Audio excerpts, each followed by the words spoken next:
A'udzu billahi minasyaitonir rajim. Bismillahirrahmanirrahim. Assalamualaikum warahmatullahi wabarakatuh. Sobat Al-Zamira Channel yang dirahmati Allah. Semoga kita selalu dalam keadaan sehat walafiat. Amin ya rabbal alamin. Dahulu di zaman Rasulullah sallallahu alaihi wasallam ada sekelompok sahabat yang tinggal di kompleks Masjid Nabawi. Mereka hidup sederhana dan apa adanya, bahkan bisa dikatakan hidup dalam kemiskinan. Para ahli sejarah menjuluki mereka sebagai ahlus syuffah.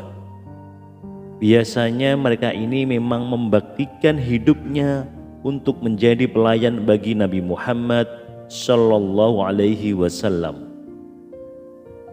Di antara mereka terdapat seorang lelaki dari kabilah Aslam, kabilah bekas penyamun. Lelaki itu bernama Rabi'ah bin Ka'ab. Sehari-hari ia bertugas mencukupi dan melayani kebutuhan Nabi Muhammad sallallahu alaihi wasallam. Suatu malam Rabi'ah menemani Rasulullah sallallahu alaihi wasallam yang hendak bersiap sholat tahajud.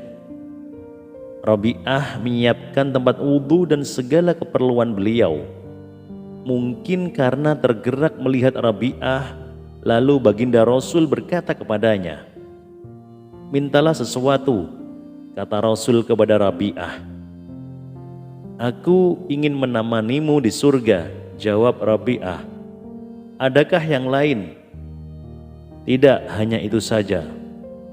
Lalu baginda Rasul berkata yang artinya, "Kalau begitu bantulah aku memenuhi keinginanmu dengan memperbanyak sujud."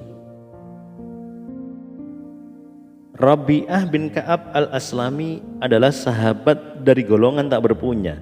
Kesederhanaan dan kesetiaannya membuat baginda Rasul tergugah untuk menawarinya sesuatu.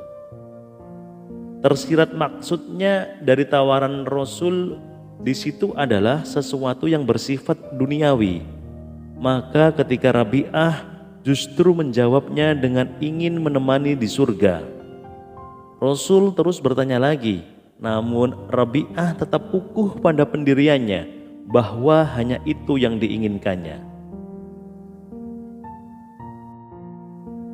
Di tempat lain dan di zaman yang lain, tepatnya di negeri Homs, ada yang menyebut Hims, di era Khalifah Umar. Khalifah Umar bin Khattab mengutus Sa'id bin Amir sebagai gubernur di sana. Sa'id bin Amir adalah seorang yang miskin. Saking miskinnya, sampai-sampai ketika Khalifah Umar bin Khattab meminta daftar orang-orang miskin di situ, Sa'id bin Amir sang gubernur bercokol di urutan teratas. Hal itu rupanya membuat Khalifah Umar bin Khattab menangis. Oleh karena itu, dalam rangka membantu kinerjanya, diputuskanlah untuk diberikan kepadanya tambahan gaji dari pemerintah. Khalifah Umar menitipkan uang 1000 dinar untuk diberikan kepada sang gubernur. Maka berlalulah utusan dari Khalifah menuju ke rumah gubernur Sa'id.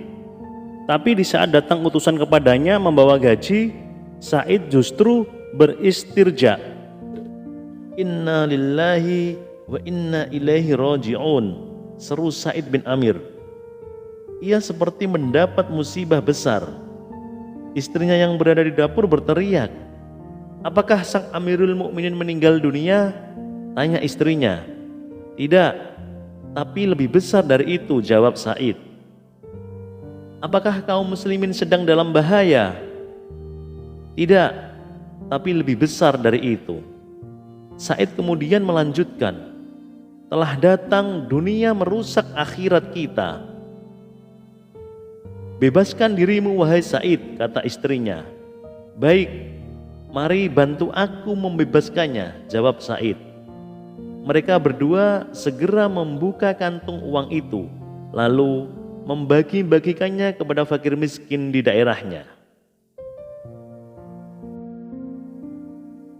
Hikmah yang dapat kita ambil dari kisah di atas adalah tujuan utama kita hidup ini adalah menuju negeri akhirat.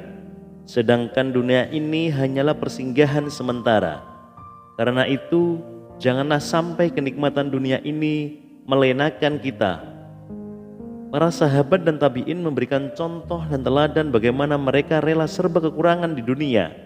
Mereka menolak kenikmatan dunia yang sebenarnya sangat mungkin mereka dapatkan, sebab khawatir akan mengganggu tujuan hidup mereka yang utama, yakni kebahagiaan di akhirat.